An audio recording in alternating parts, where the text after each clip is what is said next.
What is up, everybody? Welcome back to a brand new video. Just a FYI, no face cam for today's video. Today we're going to be doing part 2 of the NBA 1 minute of praise. Today we're going to be doing the Western Conference side of things. Basically, if you don't know how this works, I give every single team in the Western Conference 1 minute just to talk about them.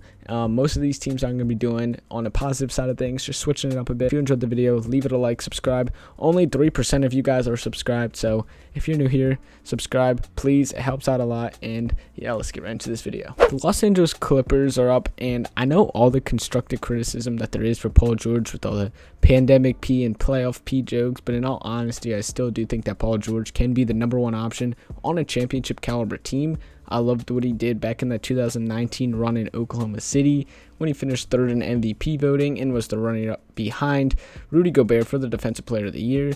What he did this past season in the playoffs despite losing in the conference finals was great for him. No Kawhi Leonard in that series for most of the games, and George still knocked out what was the best team in basketball all year past year. And I have Paul George as one of my sleeper picks for winning the MVP next year with no Kawhi Leonard. He'll be the #1 option pretty much every single game unless they make a big move this offseason. Unfortunately, we won't be seeing Kawhi next season, but I really do think this is going to open up Paul George's opportunity to shine once again and prove all the doubters wrong. Coming from an OKC fan, I personally despise the Utah Jazz, and that's just because of the countless times they have beaten our championship caliber team in the playoffs in the first round or just multiple regular season games and fans. It's just unfortunate for us. But I do need to give my props to head coach Quinn Snyder, who honestly is a top coach in the entire league.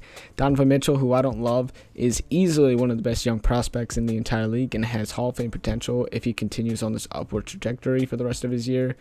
I love what he could do with the ball in his hands. He's hitting ridiculous game-winning buckets, setting up the all-star center Rudy Gobert, and Rudy Gobert, in my mind, is another player who gets a ton of, quote, empty stats and fake defensive player of the year names. But when you watch Rudy Gobert on live TV, you could tell how big of an impact he is and how much of a threat he is at the rim. No offensive player looks forward to driving to the rim and seeing Rudy Gobert there. And all the awards that he has won in his entire career and that he will be winning are 1,000% deserving so. There's no specific player that I want to recognize on this young, promising Grizzlies team because everybody on the entire roster knows how to play their role and they play it to perfection. Shout out Tony Barone, which is the Memphis head scout, because they set the tone when it comes to drafting young talent every year. All the recent picks have been hits between John Morant, Jaren Jackson Jr., Desmond Bane, Slomo, Dylan Brooks, D'Anthony Melton, and just the list just continues on and on. But a lot of the time on Twitter, social media, whatever it may be, I see people wanting their own team to perfect the, quote, Grizzlies rebuild, but there's nothing more than just scouting there.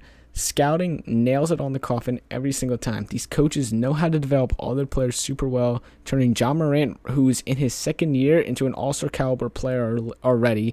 Dylan Brooks is one of the best 3-and-D guards in the league. Jaren Jackson could be a stretch big of the future if he decide to move him to the from the 4 to the 5. But regardless, Memphis will always continue to win draft night as well as be in the playoff hunt for the years to come. Sacramento Kings fans, I understand that your team isn't the best team in the NBA, nor are they the worst, but that might be even worse for your team because it's damn hard to praise y'all. De'Aaron Fox is a hooper, and he has so much talent, and I could say the same thing about Tyrese Haliburton as well, but the problem is the surrounding pieces besides those two and Luke Walton. I do expect changes this offseason, so you could be god-awful next year, and hopefully that's the case because they really need to start this rebuild. They don't want to be stuck in between the bottom of they don't want to be stuck between like the 12th seed and the 10th seed every single season because unfortunately for them, that just does not help out. I would much rather see this team bottom out and hope that the lottery odds are in their favor so they could get a possible Chet Holmgren next season. And once that 9th pick hits this year, a couple first next year's and a few assets along the line, and hopefully Luke Walton out of there, Marvin Bagley, Harrison Barnes, and Buddy Hield could definitely be flipped, and I see the 15-year playoff drought ending very soon. The future is very bright in Denver, but at the same time, the NBA Finals is just as bright for this young Nuggets franchise. Reaching the conference finals last year in the bubble to the following season having the MVP of the league at 26 years old is a great sign for these fans. The Jamal Murray injury is unfortunate, but I see this as kind of a big time for Michael Porter Jr. to really shine bright and follow along down the path of his NBA career. I don't expect anything less than a 22 point per game season next year with about 7 rebounds or so, a couple assists. And this breakout year for Porter Jr. with the absence of Jamal Murray is huge for him. He's going to be spoon-fed the ball by one of the best passers in the league in Nikola Jokic. Porter Jr. can really score on 3 levels of the court, and if he really develops that 3-point shot for when movie man Jamal Murray returns, there's no doubt in my mind that the Nuggets' big 3 can make another finals push and push for the years to come. Luka Doncic was an MVP favorite heading into the 2020-2021 season, and he played to that level for most of the entire season. And it's crazy to think that the kid is just so young and talented and has so much more room to grow. There's been a huge offseason moves coaching-wise for the Mavericks so far, and a lot of players on the roster, their future is in question, and we're not sure who's going to be on that exact team next year, but everybody is going to be playing around Luka Doncic. I would love to see a scoring wing being added to this team alongside of Luka and Porzingis, and I know Kristaps Porzingis can be frustrating to watch and disappointed a lot, especially in the postseason this year. But just with the right offseason moves, I think the Unicorn will be back and stay in Dallas and hopefully return to his all-star potential that he has and get right back to the all-star game along with Luka Doncic and then make a finals appearance. Even not a finals appearance, just winning a playoff matchup would be great for this team. Lakers fans, bring it in. I know. Please do not worry. Trust me. Injuries are the worst, and I hate to be that guy right now, but please do not discriminate this team at all. I actually love what LA did last season, bringing in Marc Gasol, Dennis Schroeder, Montrezl Harrell to an already championship caliber team. Yes, LeBron James will regress slightly, and I'm not fully expected this Lakers team to be an 80-win team, and I think everyone kind of gets their hopes up, but I think it's time to give Anthony Davis the keys to the franchise. I think the Lakers will win with this current roster fully healthy, and I think they would have been favorites to win the finals, if not the Brooklyn Nets. Kyle Kuzma, Taylor Horton-Tucker, KCP, Caruso, Morris, they're all key players to this team. And if you bring them back, I think you could definitely get those guys in shape, healthy, and be back and contend once again next season for an NBA championship and try to get back on track despite the injuries in the first round exit this season. Never miss out on the latest. Updated every day with new podcasts, audiobooks, Audible originals, and more. Sleep collection, guided meditations, audio guided fitness. This is all made possible by Audible. Audible is the leading provider of audiobooks. They have over 180,000 audiobooks to choose from. Visit www.audible.com for one free audiobook right now. This is the best place online for audiobooks, and I cannot recommend it enough. Thank you to Audible for sponsoring today's video. I can't be the only one that think it's illegal to see what Sam Presti is doing right now in Oklahoma City. 17 first-round draft picks in the next 6 years. Tons of young talent in Shai Gilgeous-Alexander, Lou Dort, Paisley, Pokashevsky, Teo Maledon, etc. And the promising young coach in Mark Dagnall as well. I know a lot of people hate what OKC did this past season by resting Al Horford during the second half of the year. But hey, you got to do what you got to do to tank. Not many casual people tuned into OKC games this year, so let me catch you up to date. SGA is the real deal and will be the point guard of the future and can do the now and can do everything else imaginable on offense. Lou Dort really stepped up his game on the offensive and defensive side of the things and is a top defensive guard in the entire NBA. Poku is the meme of the team and has the worst highlights but the best bright spots every single game. And finally, there's always someone new every game to show out and prove other GMs that he's worth the first round draft pick. The Pelicans are in a very similar boat to what the Memphis Grizzlies are doing right now in Memphis. And the Pelicans are hitting on their draft picks and they're just one move away from a playoff berth. The goal right now is to satisfy Zion Williamson and build the team around him. I love Steven Adams, but he's a huge liability on the contract side of things and when it comes to spacing the floor and just letting Zion get to the rim. I did see that he is reportedly working very hard on his outside shot and trying to develop the three-point shot to kind of stretch the floor and let Zion just do his thing on offense every possession. But I just don't know how well that's going to work out. I would love to see this team maybe add like a Miles Turner stretch big to the team, as well as a sniper in either Corey Kispert or Franz Wagner with that 10th overall selection.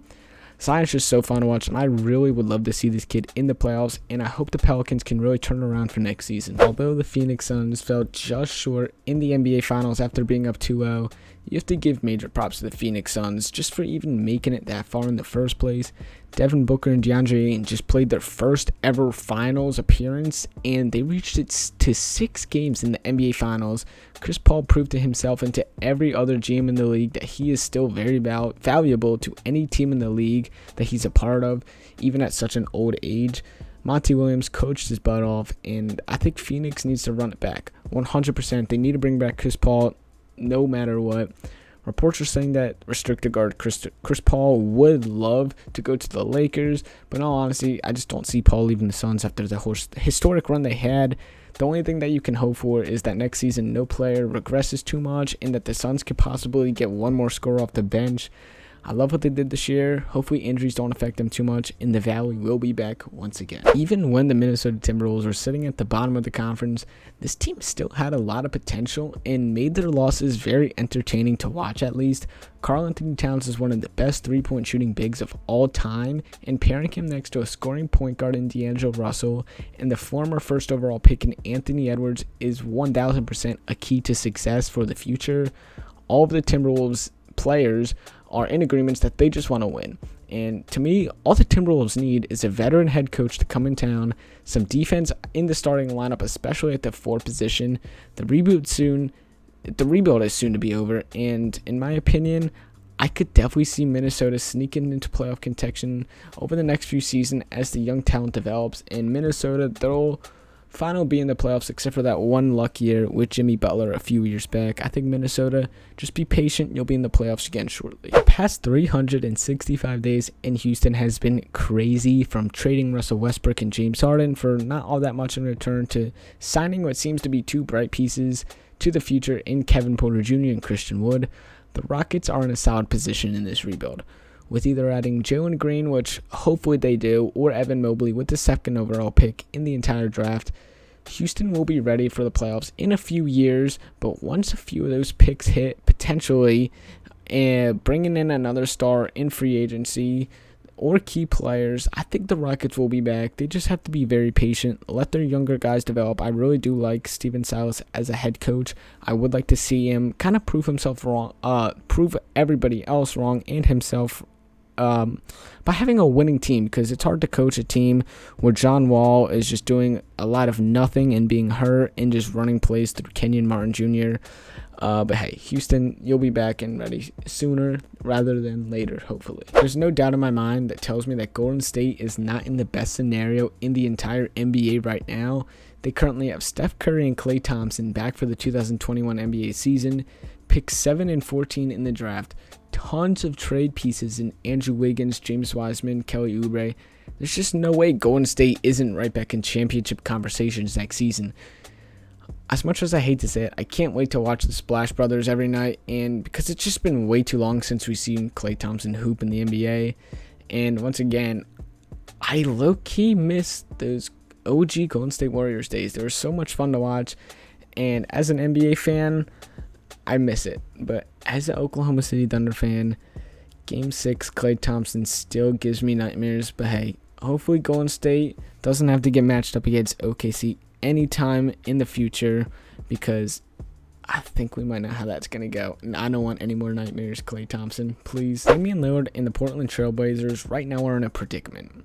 We're not sure whether or not he will request a trade out of Portland, try to get CJ out of there and find a replacement, or quite frankly just run it back with the same squad under a new coach in Chauncey Billups.